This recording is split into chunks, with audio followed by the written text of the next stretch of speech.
todos estamos preocupados, esto no se refiere a los Mossos, por la actividad violenta e intimidatoria de estos grupos. A menor apoyo popular parece que mayor carácter violento.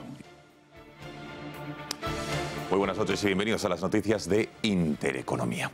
Acaban de escuchar al presidente del Gobierno, Mariano Rajoy, asegurar que va a luchar con todos los medios policiales y judiciales que tiene el Estado para combatir a los mal llamados CDRs, los mal llamados Comités de Defensa de la República. Lo primero que debemos hacer para combatir a estos grupos violentos es llamarles por su nombre y no caer en las trampas semánticas, dialécticas que nos plantean. Alba Vila, buenas noches. Muy buenas noches, Gonzalo. Y es que solo hay que remitirse a los hechos, porque por mucho que los periodistas y portavoces acólitos del separatismo como Pilar Rahola o Pep Guardiola les definan como un movimiento transversal de gente cívica y de paz, es una auténtica mentira. Son grupos de personas que por sus actos demuestran ser violentos, ya que utilizan tácticas violentas para lograr sus fines. Cortan carreteras, queman neumáticos, desmontan peajes, acosan a jueces e incluso boicotean procesiones. ¿Es esto realmente un movimiento de paz? Evidentemente no. Su objetivo es subvertir la ley mediante la violencia. No hay más. Se puede discrepar de la ley, del Código Penal. ¿Quién comulga con el 100% de las leyes de nuestro país? Por ejemplo, con las multas de tráfico, por ejemplo, o con la memoria histórica, o con los saqueos, por ejemplo, del Ministerio de Hacienda. Todo ciudadano tiene peros o pegas a alguna ley, pero de ahí a montar aquelarres callejeros para intentar dar miedo, amedrentar y presionar a quien no piensa como ellos, eso no es tolerable y eso es lo que está ocurriendo. Más noticias en nuestro sumario.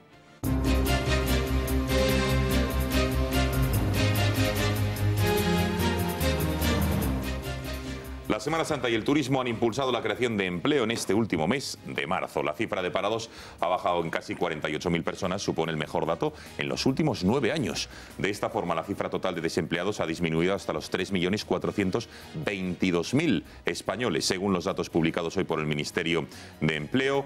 El paro se redujo fundamentalmente en el sector servicios y también en actividades, como les decíamos, vinculadas al turismo. Marzo de 2018 ha vuelto a ser un buen mes para el mercado de trabajo en España y para los registros de los servicios públicos de empleo. El paro registrado se redujo en 47.697 personas. Mientras que la Fiscalía alemana solicita la extradición de Carles Puigdemont por rebelión y malversación de caudales públicos, la Mesa del Parlamento de Cataluña avala que pueda votar desde Alemania. Así lo han decidido esta misma mañana con los votos de Esquerra y Junts per Catalunya. A pesar de la prohibición del Tribunal Constitucional, de las críticas de la oposición y del aviso y negación de los letrados de la Mesa, avalan la petición del expresidente. Y en Valencia, Ciudadanos ha pedido una comisión de investigación sobre la financiación supuestamente irregular del Partido Socialista en esa comunidad. Y es que entre la documentación que examina la policía sobre la financiación de la campaña de las elecciones municipales y autonómicas del año 2007, hay diversas facturas de al menos 3 actos organizados por los valencianos en los que participó el expresidente del Gobierno, José Luis Rodríguez Zapatero. Para llevar a cabo esta comisión, Ciudadanos va a necesitar el voto del PP y de Podemos. Mañana Cristina Cifuentes da la cara. La presidenta regional va a comparecer en un pleno extraordinario para explicar todo lo relacionado con la supuesta falsificación de las notas de su máster. Todas las miradas se centran ahora en el polémico TFM, un trabajo que no aparece, pero que según el portavoz del gobierno madrileño, Cifuentes ha dado su permiso para que la universidad lo publique.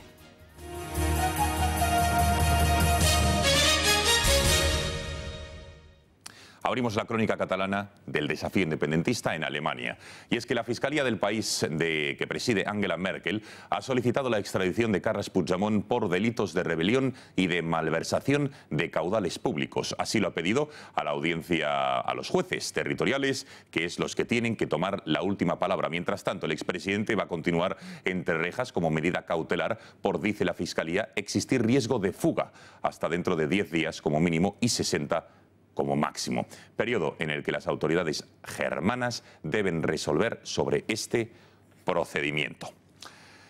Veamos ahora cuál es la comparativa que hacen entre el Código Penal español y el alemán y los argumentos que ha dado la Fiscalía alemana. Esta vez no es la Fiscalía española.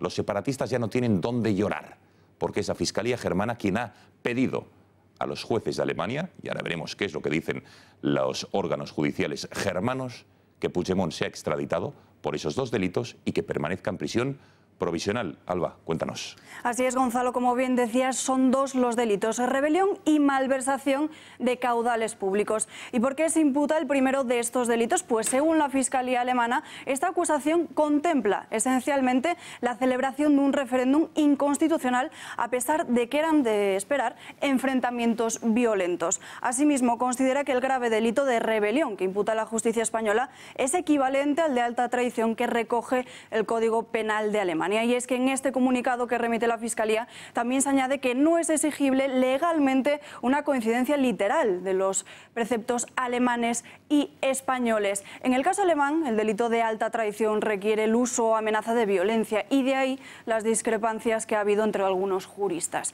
Y es que el magistrado Llarena ya argumentó en su día que con los registros del 20 de septiembre las fuerzas policiales ya señalaron en vista de los violentos enfrentamientos que podrían ocurrir en el 1 de octubre, algo que no pareció importar a la Generalitat y que continúa a pesar de ello adelante. El otro delito por el que está acusado Puigdemont, malversación, se corresponde al mismo que en la legislación alemana. Según la Fiscalía, incluye acusaciones del uso de fondos públicos para la celebración de un referéndum inconstitucional, que es punible conforme, dicen, al artículo 266 del Código Penal alemán. El expresidente había malversado, atención, 1.600.000 euros, una acusación, por cierto, desmentida, además, por el mismo gobierno regional. Gonzalo. Esto es lo que dice, gracias Alba, la Fiscalía germana. Como era de esperar, la defensa de Carles Puigdemont ya ha pedido rechazar la extradición. El abogado Jaume Alonso Cuevillas ha señalado en una entrevista en una radio privada separatista en Cataluña que no se han visto sorprendidos por esta decisión de la Fiscalía, que es un trámite de lo más habitual, dicen, y se corresponde con lo que esperaban. Quan es cursa una euroordre, és la Fiscalia de l'Estat requerit la que assumeix, per explicar-ho gràficament, la defensa de l'Estat requirent. La Fiscalia alemanya assumeix la defensa de l'Estat espanyol, la belga, la de l'Estat espanyol també enfront dels tribunals belgues, etc. No? Per tant, la lògica és que això s'admeti a tràmit. La violencia, según la Fiscalía alemana, como ya hemos visto, fue un hecho consumado en Cataluña durante los días previos al 1 de octubre. Desde Esquerra Republicana no están de acuerdo con estas afirmaciones. El adjunto a la presidencia ha asegurado que esta argumentación hace aguas por todas partes. I, per tant, no tergiversem les paraules. Es vol crear aquest clima per blanquejar tota una instrucció per rebel·lió de l'1 d'octubre, que evidentment fa aigües per tot arreu, perquè ni l'1 d'octubre, ni el 27 d'octubre, ni al llarg de tots aquests mesos no hi ha hagut la violència que sustenti l'acusació de rebel·lió. Y desde el gobierno español hay quien prefiere hacer oídos sordos y no comentar demasiado la petición de la Fiscalía. El presidente y la vicepresidenta del Ejecutivo, Mariano Rajoy, Soraya Sáenz de Santamaría, han asegurado escuetamente respetar la decisión del tribunal.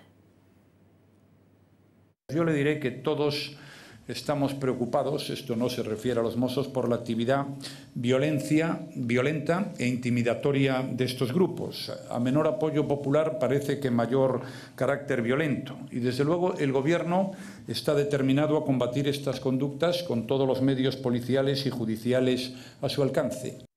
Y atención, porque también desde prisión, pero está en territorio español, Jordi Turull, el ex candidato frustrado a la presidencia de la Generalitat, ha remitido una carta que ha publicado el periódico La Vanguardia desde Extremera, en la que critica duramente las decisiones de la justicia española. Dice que no hay separación de poderes en nuestro país. Asegura Turull que Llarena sigue unos criterios de psicología de estar por casa. Que se analicen los argumentos pretendidamente jurídicos del auto que nos han llevado de nuevo a la prisión. En el análisis jurídico se mezclan sin ningún fundamento científicos criterios de psicología de estar por casa y se confirma que la separación de poderes en el Estado español es débil. La mesa del Parlamento avala y da luz verde a la petición de la delegación de voto de Puigdemont para la investidura, a pesar de la prohibición del Tribunal Constitucional de haber sido criticado duramente por el bloque constitucionalista y con previo aviso verbal de los letrados de la mesa. Finalmente, gracias a los votos de Junts per Catalunya y Esquerra, Puigdemont podrá votar desde Alemania. Será su mano derecha y diputada de Junts per Catalunya, el Sartadi, quien decida en el pleno del hemiciclo de este jueves en nombre de su líder. Una nueva decisión arriesgada, unilateral, de la mesa del Parlamento de Cataluña, que está tomada, tiene mayoría clara, el separatismo. La reacción de los partidos constitucionalistas no se ha hecho esperar. Tanto Ciudadanos como los socialistas ya han solicitado que se reconsidere esta decisión. Inés Arrimadas, la líder de la formación naranja, ha negado que Puigdemont pueda delegar su voto, mientras que Eva Granados, la portavoz socialista, asegura que la mesa se ha precipitado. Vamos a pedir la reconsideración de otra decisión que va en contra de los letrados del Parlamento, que va en contra de las resoluciones de los jueces y que va en contra del sentido común, que es que un señor que está huido de la justicia no puede tener ningún privilegio adquirido, ni ningún derecho adquirido.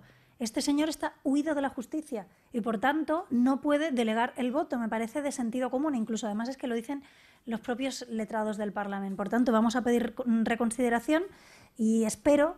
Va a presentar una reconsideración porque con la literalidad del auto del Tribunal Constitucional es evidente que aquel sobre el que pesa una orden de búsqueda y captura no puede tener el voto delegado y, por lo tanto, esperamos que la reconsideración del grupo parlamentario sea tenida en cuenta. Bueno, tiempo de análisis de las derivadas judiciales y constitucionales de la situación de Puigdemont en Alemania y las intenciones de la mesa del Parlamento catalán de que pueda ser investido y, ojo, pueda votar. Para ello contamos en plató con la presencia de Rafael Murillo, catedrático de Derecho Constitucional, a quien ya saludamos. Señor Murillo, buenas noches. Buenas noches. Gracias por estar con nosotros en plató. Es un placer. Bueno, en primer lugar, ¿qué le parece la decisión de la Fiscalía alemana de pedir a al juez, la extradición de Carles Puigdemont por esos delitos de rebelión y malversación de fondos públicos? ¿Le sorprende o se lo esperaba? Yo me lo esperaba. Sinceramente, aunque el mecanismo que tiene lo que se conoce popularmente como la euroorden tiene una tipificación de delitos, vamos a llamar comunes, también está lo que se llama el principio de la doble imputación, que en este caso pues claramente existe, tal como lo han demostrado y lo configuran en la declaración que han hecho los fiscales ante el tribunal correspondiente, que es el que tendrá que tomar la decisión. Por lo tanto, claramente era una situación que era previsible fundamentalmente por parte de los fiscales, sin lugar a dudas. ¿Y ahora qué cabe de esperar a la decisión del juez? ¿De qué tiempos estamos hablando? Pues el tiempo ya se ha comentado aquí, serán de unos 10 días, en el caso de que acepte la persona el hecho delictivo y, por lo tanto, acepte el que se ha entregado al país que ha solicitado la repatriación de una persona que ha cometido un hecho delictivo. La euroorden permite un plazo máximo de 60 días y, en su caso, prorrogable por un mes más o por 30 días más. O sea que, normalmente yo creo que aquí la decisión estaría entre unos 40, 60 días, es lo que suele tardar el tribunal que corresponde al land en este caso. O sea que no creo que se prorrogue mucho más de esos 40, 45 días. Señor Murillo, por dejarlo claro, en España no es el único país de la Unión Europea que protege, digamos, o que se protege de los delitos a los que se le imputa al señor Puigdemont. En este caso, delitos graves como son el de rebelión, el de malversación no lo es tanto, pero desde luego, para que luego el independentismo, el separatista, no diga que España, digamos, es un rara avis. En la legislación europea hay más países con legislación similar a España. Sí, sí, por supuesto. Lo que ocurre es que es un delito que en un momento histórico, en el siglo XIX, sí existía mucho más, y durante el siglo XX y siglo XXI los estados, al ser estados democráticos, estados de derecho, no se entiende ningún proceso de carácter revolucionario, violento, de subvertir el orden constitucional, ¿no? Todos los países, y más que formamos parte de un club excepcional como es la Unión Europea, pues ahí estamos prácticamente países que todos tienen una misma configuración democrática, bien modelos federales, modelos autonómicos, otro tipo de modelos, monarquías, repúblicas, y por lo tanto quizá muchos países han entendido que ese hecho ya no se puede producir y por lo tanto lo han sacado de su código penal, pero efectivamente hay que reconocer que muchos países siguen recogiendo y manteniendo este tipo delictual. O sea que no hay ningún problema en este sentido, y países democráticos que lo recogen, claro. Señor Murillo, más asuntos. La mesa del Parlamento, desoyendo al Tribunal Constitucional, ha aprobado que Carles Puigdemont pueda delegar su voto en plenos y que incluso pueda votar su propia investidura. ¿Cómo interpreta este gesto y qué consecuencias puede tener en un futuro? Pues me parece absurdo. Claramente los letrados, incluso del propio Parlamento de Cataluña, así lo han manifestado. Esta persona, no hay una decisión aún tomada efectivamente de ser entregado a España, por lo tanto se cuenta aún en una situación que podemos decir de huido de la justicia, porque no hay una reacción, simplemente ha sido detenido por la policía alemana. pasado a disposición del juez, que el juez de instancia que lo recogió en ese momento lo mandó a prisión porque entendía que podía haber riesgo de fuga y por lo tanto está en prisión, pero no cumple los requisitos para poder, según el Tribunal Constitucional, delegar el voto. En ese sentido, porque aún no está ninguna orden de detención hecha por un juez español, sino que es por un juez alemán en este caso. Entonces habrá que esperar a que sea entregado en España y en ese caso, como ocurre, sí puede existir delegación de voto.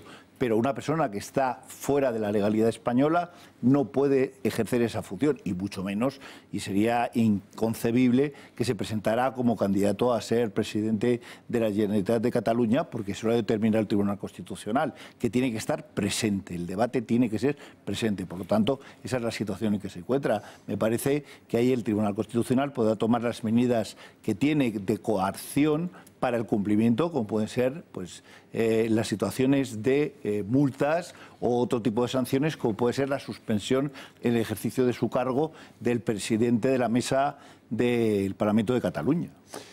Una última cuestión, señor Murillo. Lo ha comentado someramente. Para los separatistas, en España no hay separación de poderes entre el poder legislativo, el ejecutivo, el judicial. Dicen que están absolutamente entrelazados, dicen que no hay garantías jurídicas y que por ello no pueden, digamos, combatir esta represión del Estado. ¿Qué tiene que decir ante estas acusaciones que entiendo yo que no tienen fundamento? No, efectivamente. Esto a mí, sinceramente digo, me produce risa. Triste risa, ¿no? Es decir, o trista o dolorosa risa en este sentido, porque España es un Estado claramente democrático, es un Estado social donde hay un principio fundamental de separación de poderes, donde no hay ningún tipo de interferencia en este sentido entre los diferentes poderes y está claramente determinado. Y todas las acciones, y por eso le diría que se leyera perfectamente cómo son los autos y cómo están justificados todos los autos de ingreso en prisión, y lo que se quiere simplemente es subvertir el lenguaje, es decir, modificar la situación, vender una situación que políticamente puede ser interesada, de determinar que en España hay una persecución política, cuando realmente los delitos, el preso político como tal, teóricamente en Europa no existe. Claro. Y los ordenamientos jurídicos han ido eliminando el concepto de preso político. ¿Por qué? Porque en los países que vivimos, y más en la Unión Europea, hay una libertad absoluta de, aplicando la legalidad, tú puedes modificar cualquier tipo de norma, incluso el texto constitucional. Y el propio Tribunal Constitucional le ha dicho al Parlamento de Cataluña y a la Generalitat que utilice los mecanismos que recoge la Constitución democráticos para modificarla en su caso y solicitar lo que ellos quieren y lo que ellos piden, democráticamente hablando, con lo cual ahí no hay ningún mecanismo donde haya una confusión de poderes. No hay confusión ni una duda. Don Rafael Murillo, muchísimas gracias por haber estado esta noche en este informativo y buenas noches. Buenas noches. Seguimos en Cataluña y atención, porque hablamos de un asunto no menos preocupante en TV3, la televisión pública, porque según publica hoy OK Diario, personal de la cadena autonómica catalana trabajó en la organización de diversos actos preparativos para el 1 de octubre. Pues como decíamos, así lo cuenta en exclusiva este medio digital, OK Diario, que señala directamente a Linus Puchal, el productor de los informativos del canal 324. Según esta información, la documentación de la Guardia Civil destaca que Puchal trasladó los presupuestos para eventos de los golpistas y que trabajó en el evento desarrollado en el Teatro Nacional de Cataluña para lanzar la ley del referéndum. Bueno, para analizar lo que está ocurriendo, lo que está pasando en Cataluña y en concreto con esta noticia, tenemos conexión con Carlos Cuesta, adjunto a la dirección de OK Diario. Carlos, buenas noches. Muy buenas, ¿qué tal? Bueno, publicas hoy que personal de TV3 trabajó en la organización del golpe separatista, lo hizo del referéndum, lo hizo de forma voluntaria o por orden, digamos, de sus jefes. Pues es una gran pregunta. Yo no sé si lo hizo por orden de sus jefes, yo no sé si iba impulsado por su propio sentimiento golpista. Desde luego lo que está claro es que lo hizo y eso significó que esta persona dispuso de tiempo para poder hacerlo. Es decir, este señor era el productor de informativos de un canal 24 horas, el 324, de la Corporación de Medios Catalana, de la Corporación Pública, lo que denominamos todos habitualmente TV3, todo el conglomerado TV3. Es decir, esta persona tenía una ocupación y una ocupación muy potente y sin embargo dispuso del tiempo suficiente para dedicarse nada más y nada menos que en coordinación directa con Jordi Sánchez, hay que recordar explicarlo, el que fuera presidente de la Asamblea Nacional Catalana en aquel momento y uno de los máximos organizadores en el comité estratégico del golpe separatista. Bueno, pues en coordinación directa con él se dedicó literalmente a pasarle presupuestos, a organizar cuál iba a ser la moqueta, la pantalla que iban a usar, la iluminación, las sillas, mantuvo una discusión con él en varios correos electrónicos. Ponemos las sillas grises, ponemos las sillas blancas. Nos cuestan tanto. Claro, la propia Guardia Civil, la primera conclusión que saca, no solamente es que estuviese él en contacto directamente, él como productor de los informativos del canal 24 horas de TV3 en contacto directo con la Asamblea Nacional Catalana, sino que ese acto en el Teatro Nacional de Cataluña de presentación de la ley de referéndum, quien supuestamente lo estaba pagando era Junts per Cat más Esquerra dentro de Junts per Sí,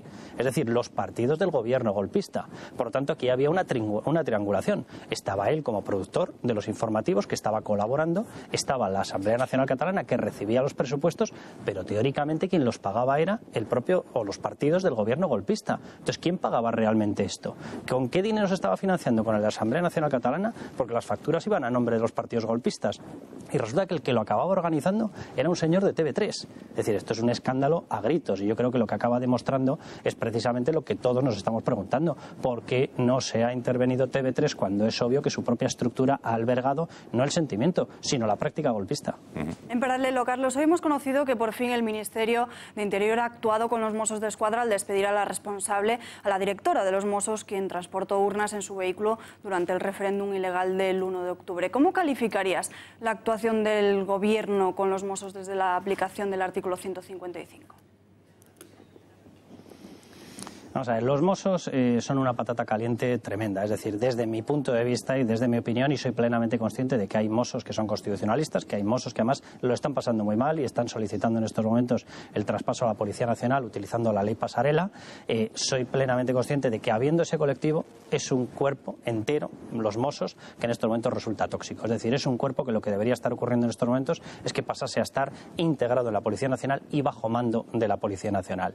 Es prácticamente imposible en estos momentos meter en cintura a ese cuerpo. La tesitura que tiene el Gobierno en estos momentos es muy sencilla. O lo interviene por completo, o si no vamos a seguir viendo capítulos de inacción como los que estamos viendo, porque por supuesto que están ocurriendo capítulos de inacción. Entonces la tesitura es tremenda. Nosotros el otro día publicábamos una información de un papel, de una hoja que le han trasladado los propios policías y guardias civiles que están operando allí en el territorio. En esa hoja aparecen 4 o 5 altos cargos de los Mossos que aparecen indicados directamente, y se lo hicieron así en indicación verbal, marcadlos porque es mejor que no habléis con ellos, porque no son de fiar. Bueno, si no son de fiar y son cargos de los Mossos, ¿qué pintan en la estructura en pleno 155? Bueno, pues están en la estructura del 155 y sin embargo les realizan advertencias a su propia gente de tened cuidado porque van a delatar las operaciones, porque no os podéis fiar de ellos, porque no van a colaborar, pero no van a colaborar con el cumplimiento de la Constitución. Es una locura. Uno de estos mandos que continúa es Manel Castellví. Manel Castellví es el comisario general de Información. Ha pedido traslado de plaza, pero sigue estando por ahí. La comisaría general de Información era la que tenía integrada la división de los Sucro. Los Sucro era el cuerpo de espionaje, los espionajes políticos, los espionajes a la sociedad civil catalana, a los partidos constitucionalistas, a gente, a particulares que simplemente defendían la Constitución o defendían su derecho a no sentirse nacionalistas, han sido llevados a cabo, muchos de ellos, según la información que tiene la Guardia Civil y la Policía Nacional, por la UCRO. ¿Pero qué hace ese señor dentro de ese cuerpo, en pleno 155? Entonces, la tesitura a la que se enfrenta el Gobierno es terrorífica. O pasa directamente a integrar este cuerpo y lo controla al 100%, o vamos a ver capítulos como los que estamos viendo día a día. Carlos, brevemente, otro aspecto del 155. Es un clamor el sesgo de TV3, de la cadena pública catalana, al servicio de una causa. Maroto, del PP, decía ayer que no intervinieron TV3 por exigencia del PSOE. Sánchez le contestaba pidiéndole a Maroto que antes de decir semejantes cosas se informara mejor. ¿Qué pasó exactamente? ¿Crees que el Gobierno se arrepiente, visto lo visto, de no haber tocado TV3? Ahí tengo mis dudas de si el Gobierno se arrepiente o no se arrepiente. Ahora, lo que ha dicho Javier Maroto es cierto. Es decir, TV3 tenía que haber sido intervenido. Lo que dice Pedro Sánchez es mentira. Es decir, Pedro Sánchez sabe perfectamente que ellos impusieron eso. Ahora, dicho eso, ¿qué tenía que haber hecho el Partido Popular? O el Gobierno. Tenía que haber forzado la máquina. El Partido Socialista no se habría bajado en ese momento del apoyo al 155. No podía hacerlo, porque hubiese muerto políticamente. Y si lo hace es muy sencillo, convocas elecciones y le terminas de arrebatar el voto. Y se acabó la historia. Es decir, es verdad lo que se está diciendo. Es verdad que lo impuso el Partido Socialista. Pero también es verdad que el Gobierno debería haberse mantenido firme y haberle exigido que un 155 o lo es del todo o no es ni 155 ni es nada, que es el problema de lo que estamos viendo. Ha quedado clarísimo. Carlos, gracias por haber atendido la llamada a las cámaras, este informativo, y buenas noches. Un abrazo.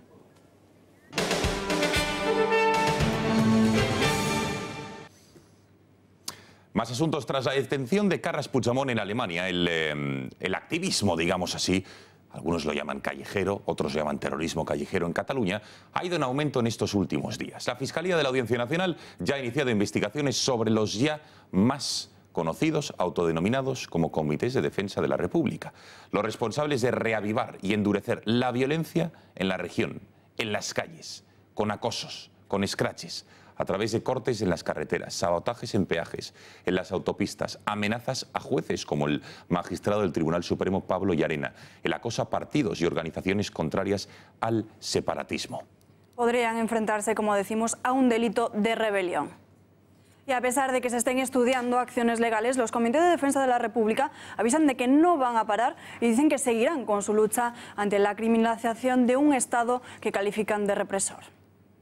Pretenden crear un marco para poder legitimar su represión hacia nosotros y ponernos en el punto de mira de la persecución política y poder justificar también la persecución judicial. No tienen miramientos en inventar una supuesta kale borroka que no existe ni existirá.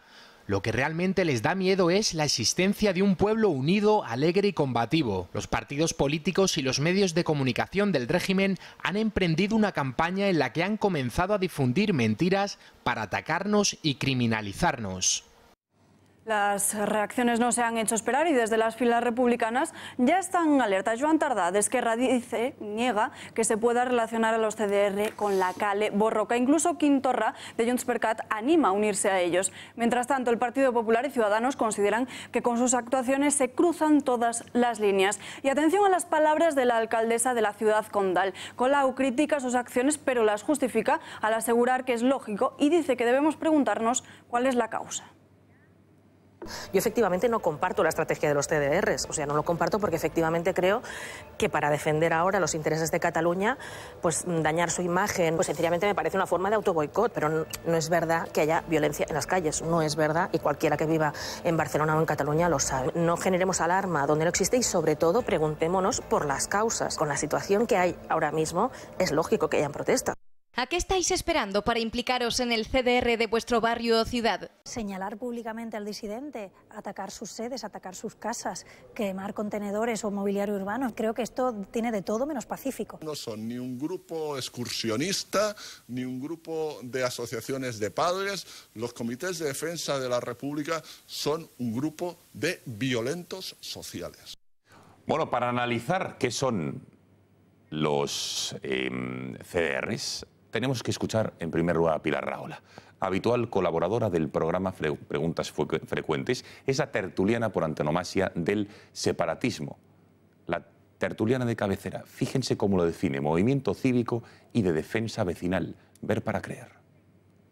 Però que aquest és un moviment que cada vegada més des de Madrid ens el volen equiparar amb la kale borroka i els radicals de no sé què. Radicals? Jo conec gent del CDR que són treballadors que se'n van a primera del matí a coordinar, Bueno, para analizar qué son los CDR y ver si son pacíficos, como dice Pilar Rahola, o Pep Guardiola, o si por el contrario, tal y como están demostrando, son grupos violentos. Tenemos en nuestro plató a Ramón Cendoya para analizar todo esto. Román, muy buenas noches. Hola, buenas noches. Gracias por estar con nosotros. Gracias. Bueno, viendo lo que estamos viendo de los CDRs, porque sus actos están ahí, las grabaciones y las imágenes están ahí, ¿cómo los definirías? Como grupos violentos independentistas. Vamos a ver, lo que no podemos hacer es caer en la trampa lingüística que ya caímos con ETA, que es dejar que ellos lideren la forma de denominar sus actuaciones y sus formas de organizarse.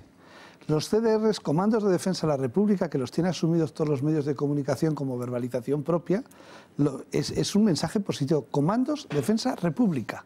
Es decir, son buenos, defienden una causa que es la República Catalana, con lo cual incluso reconocen la existencia de la República.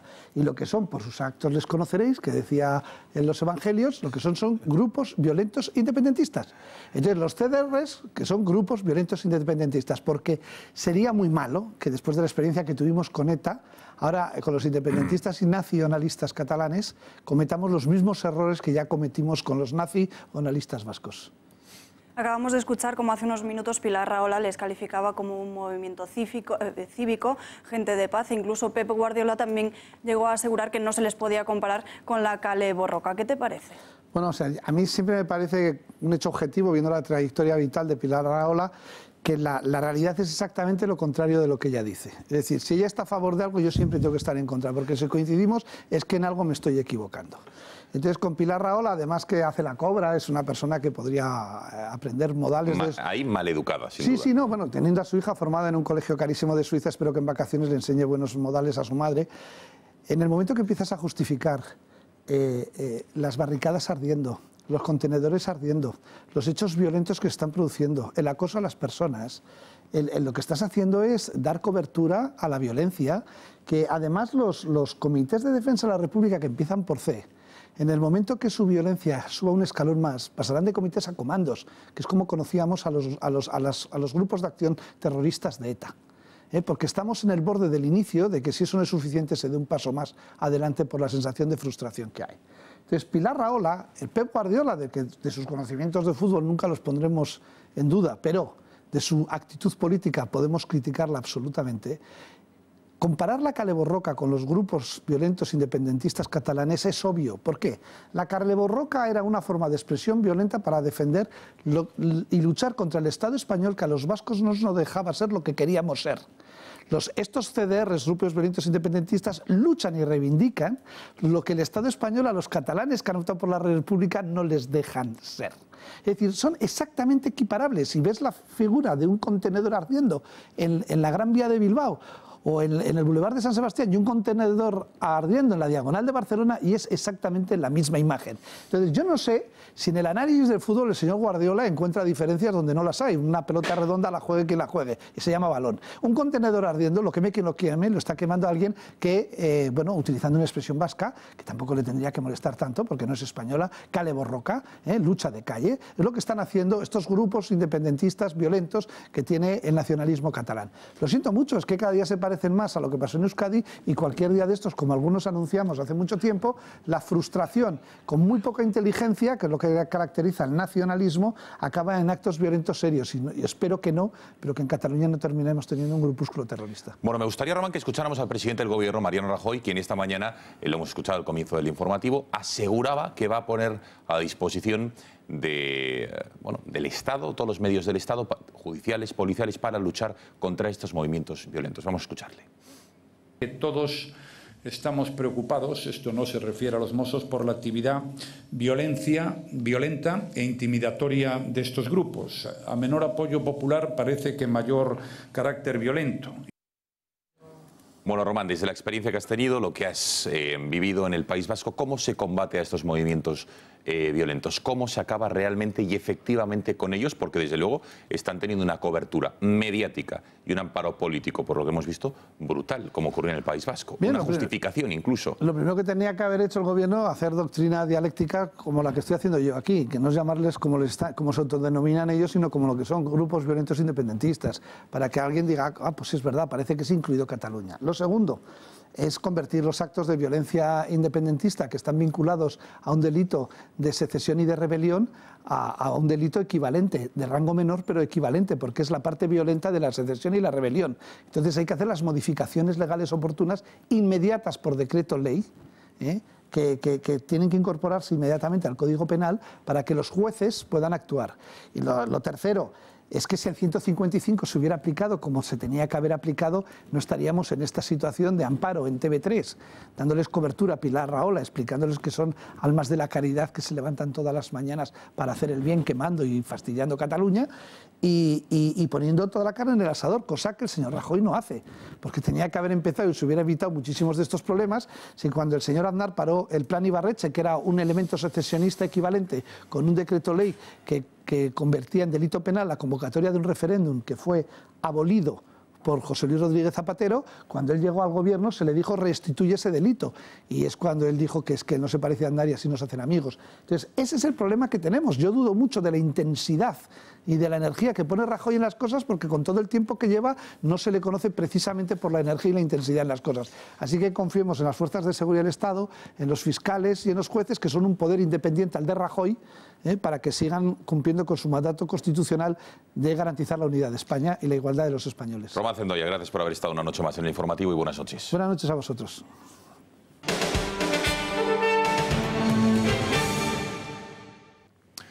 El ministro de Hacienda y Administraciones Públicas, Cristóbal Montoro, ha llevado su tablet y el pendrive al Congreso de los Diputados para presentar y entregar esta mañana el proyecto de los presupuestos generales del Estado a la presidenta de la Cámara Baja.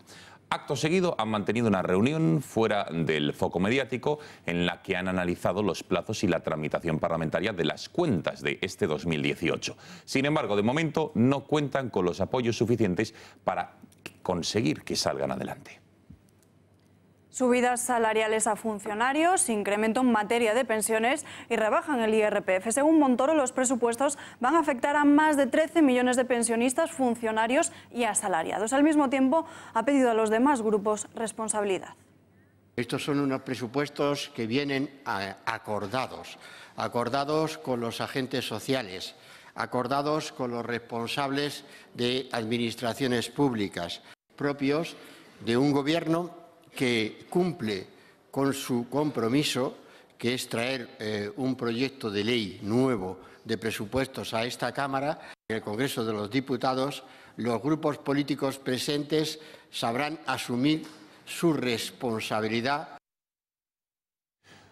Bueno, si Rajoy logra que se aprueben estos presupuestos, serán sus séptimas cuentas y las segundas en minoría. ¿No es así? María Matos, buenas noches. Pues sí, porque de la aprobación de estos presupuestos depende la mejora salarial de muchos millones de personas, en concreto de 13 millones de españoles. Los colectivos más beneficiados son los pensionistas, de los que se verán afectados 7 millones. También lo harán 3,5 millones de asalariados y también un 3,1 millón de funcionarios. Vamos a verlo más detalladamente. Los presupuestos destinarán 4 de cada 10 euros a mejorar las pensiones, que van a subir un 3,7% con respecto al año anterior. Esto se traduce en que las mínimas subirán entre unos 250 euros al año. Las de viudedad notarán un aumento de unos 450 al año, y los que cobren los 12.040 euros hasta esta cantidad también se les subirá un 100 euros al año. ¿Y qué pasa con los asalariados? Pues que tendrán una rebaja fiscal del IRPF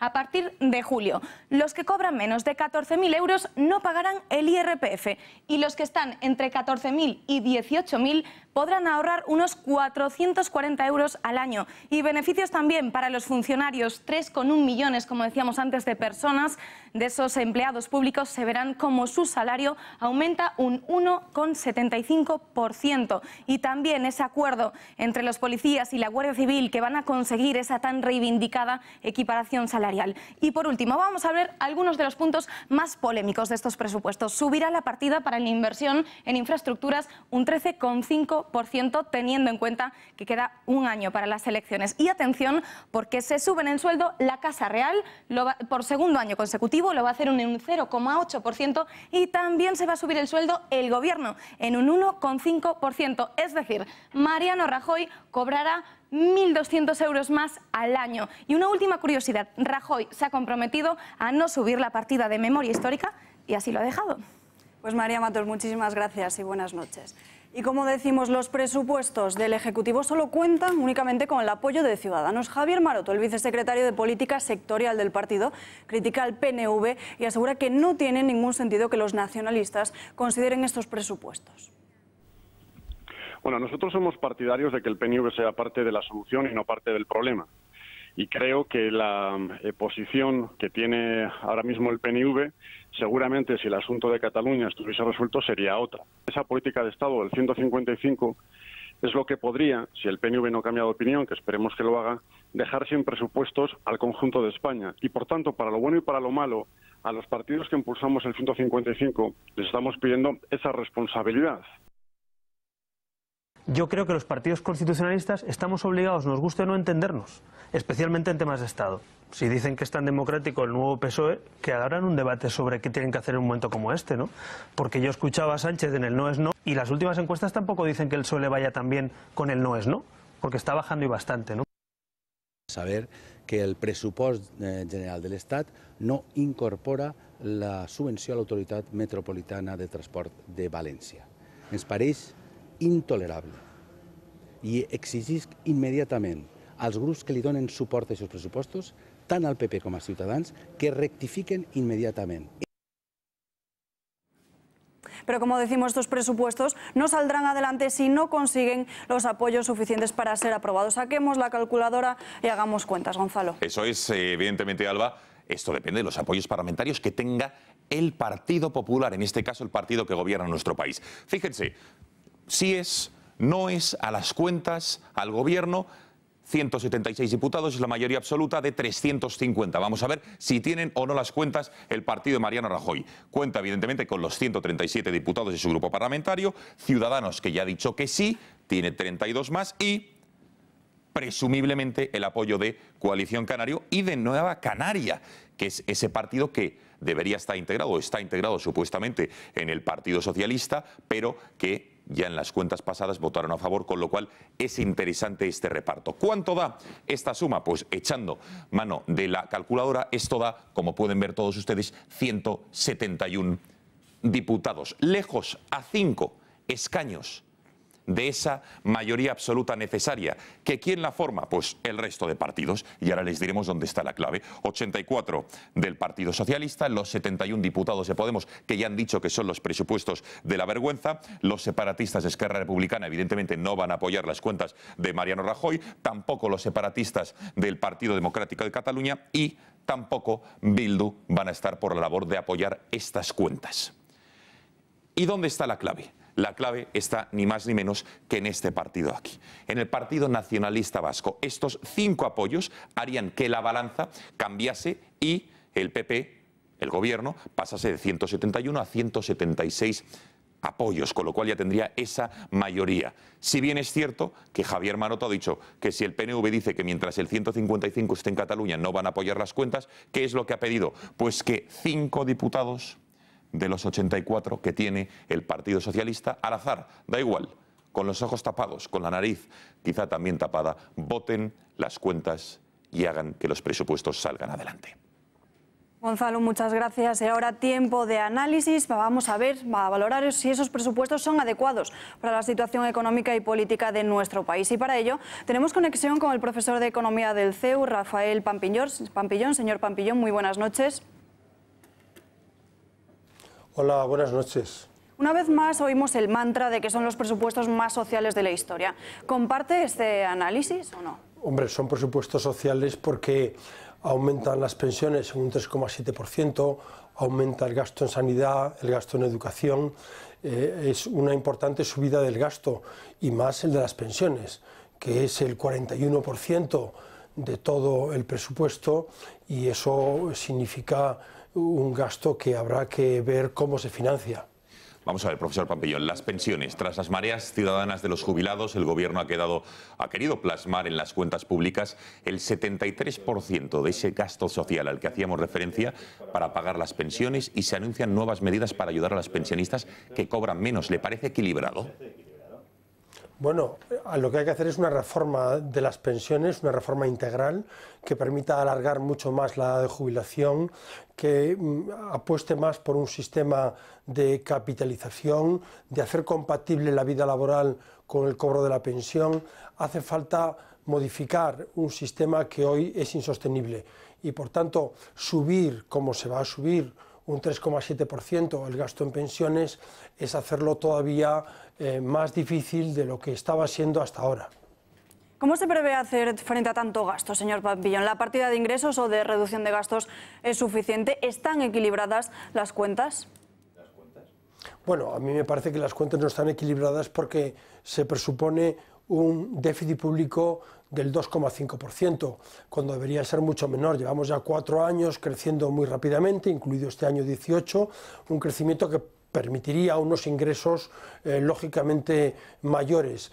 La previsión de ingresos que hace el presupuesto son relativamente optimistas, por lo que va a ser muy difícil cumplir con el déficit público, pero esperemos que sea así y que se cumplan los ingresos presupuestados. Bueno, ya por último, profesor Papillon, el pago de la deuda pública, aunque es menor que en el ejercicio pasado, sigue siendo importante, representa el 9% del total del presupuesto. ¿Hasta qué punto el pago de estos intereses lastra nuestra economía? ¿Cuáles son las perspectivas? Bueno, es verdad que ahora hay mucha deuda que ha ido venciendo con tipos de interés muy altos que teníamos antes, y ahora la deuda que queda, la deuda viva, es una deuda con menos intereses, y que además la deuda pública ha bajado el año pasado, ya bajó del 99 al 98%, y en estos presupuestos se espera que baje del 98 al 97% del PIB. Eso supone menos gastos financieros para el Estado.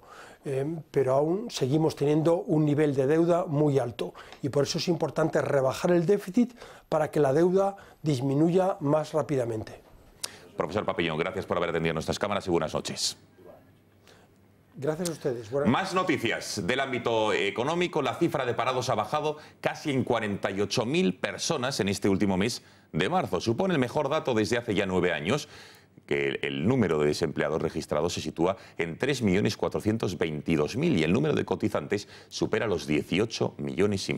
La Semana Santa ha animado de esta forma el empleo. Según los datos del Ministerio, el desempleo se redujo fundamentalmente en el sector de servicios y en actividades vinculadas al turismo, con 52.000 parados menos. El secretario de Estado de Empleo ha considerado que marzo ha sido un buen mes y que contrasta con el incremento medio de los últimos 10 años. Marzo de 2018 ha vuelto a ser un buen mes para el mercado de trabajo en España y para los registros de los servicios públicos de empleo. El paro registrado se redujo en 47.697 personas. Y todo ello ha venido acompañado por un vigoroso ritmo de crecimiento de la contratación indefinida. Se alcanzaron 193.448 contrataciones indefinidas.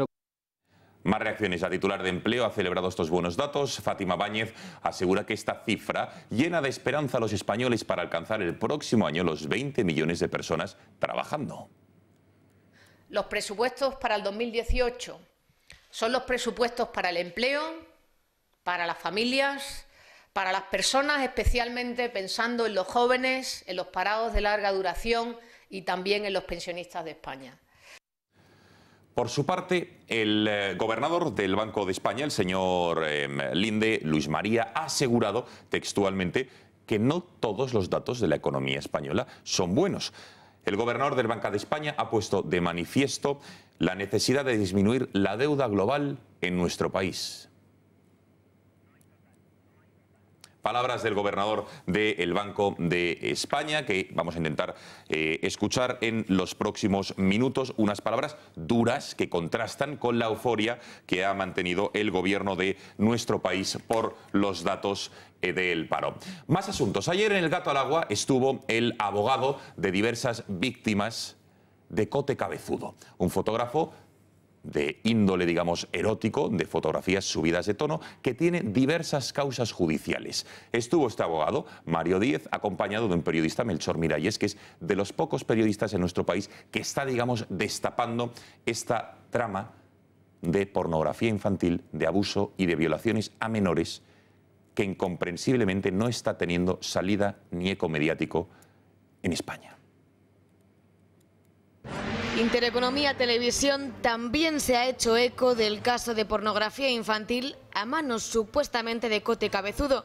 Anoche El Gato al Agua hizo un especial sobre este tema. Después del vídeo he recibido 14 nuevos testimonios de víctimas que van desde los años 90 hasta 2013. La mayoría de las víctimas piensan que lo que les ocurría solo a ellas. Mario Díez, abogado de la acusación particular e impulsor de la denuncia pública en redes sociales, habla de lo que ha visto. Esos testimonios que las víctimas te cuentan y luego los ves en imágenes, que te sangran los ojos. Pero si hay una gran pregunta en este caso es ¿Por qué los medios, los políticos guardan silencio ante este caso tan grave? Silencio absoluto que hay sobre el caso Cote Cabezudo en la ciudad de San Sebastián, del que la ciudad habla, ni los medios de comunicación de allí, que además son absoluto monopolio, pues no tocan el tema ni por casualidad. Todo el mundo sabe quién es Cote Cabezudo,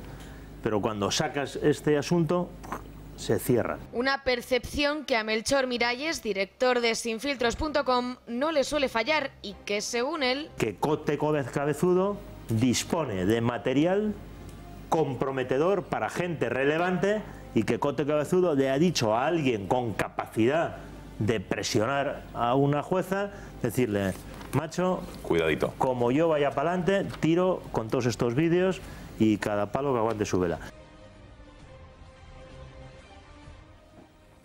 Más asuntos. Hoy la televisión Antena 3 ha tenido acceso en exclusiva a las declaraciones que hizo ante el juez Rodrigo Lanza, el que supuestamente asesinó al agredir brutalmente y a sangre fría a Víctor Laínez por llevar, recuerden, unos tirantes con la bandera de España.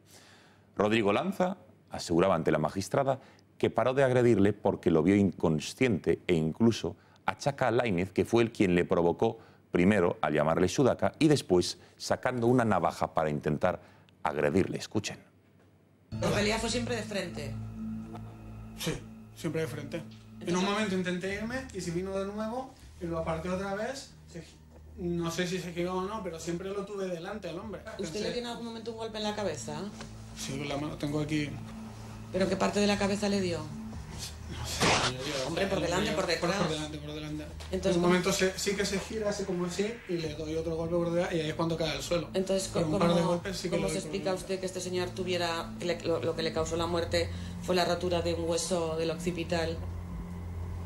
Yo no soy forense, pero sí cayó al suelo y se pegó en la cabeza contra la baldosa. Recuerdo que paré porque lo vi inconsciente. Porque pensé, es que si lo dejo consciente, este hombre sigue hacia mí con la navaja. De hecho, yo escuché voces que decían, tiene una navaja, mientras yo le estaba defendiendo.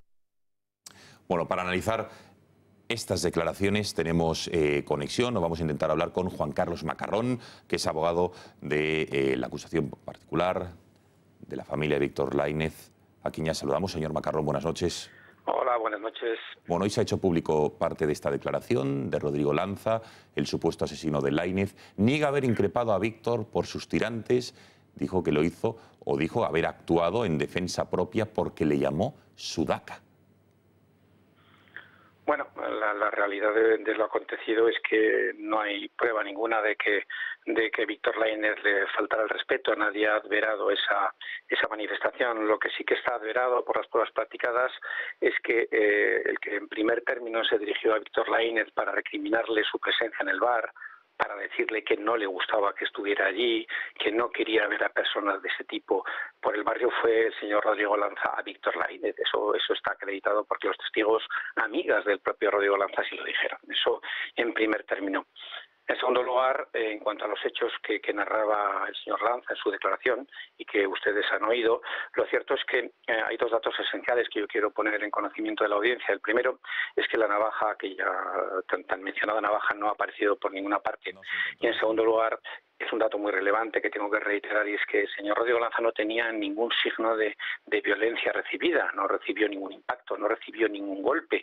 Las únicas pequeñas lesiones que tenía son en las manos y son compatibles con un acto agresor, no con unas lesiones recibidas. En consecuencia, quiero decirles que sus palabras no se compadecen ni siquiera mínimamente con los datos objetivos que obran en la causa, y hablo fundamentalmente de partes médicos que no admiten debate. Ha quedado clarísimo. Señor Macarrón, muchísimas gracias por haber atendido a la llamada de este informativo. Muy buenas noches. Y disculpen mi voz, porque estoy un poquito afónico, y gracias por su atención. Muy amables. Buenas noches. Disculpadísimo, faltaría más. Gracias a usted por atendernos. Y nos vamos con una de las imágenes, sin lugar a dudas, más polémicas, Alba, y que va a dar mucho de qué hablar en la Pascua del pasado domingo entre las reinas. Así es, muchísima tensión por estas imágenes de la Casa Real que van a ver. Lo que parecía un acercamiento entre los bombones parece que al final ha sido momentos de muchísima tensión porque la reina emérita Sofía quiso hacerse una fotografía con una de sus nietas, la princesa Leonor y la infanta Sofía, algo que pareció no gustar a Leticia. Como ven su imagen, como van a ver luego más tarde en el programa del Gato al Agua, y lo analizarán también, la reina Leticia no quiso que la reina emérita se hiciese una fotografía con sus nietas. Como dices, Alba, lo haremos esta noche en el Gato, claro que sí. Señores, muchísimas gracias por su confianza. La información vuelve mañana a las 8:30. Que pasen una buena noche. Adiós.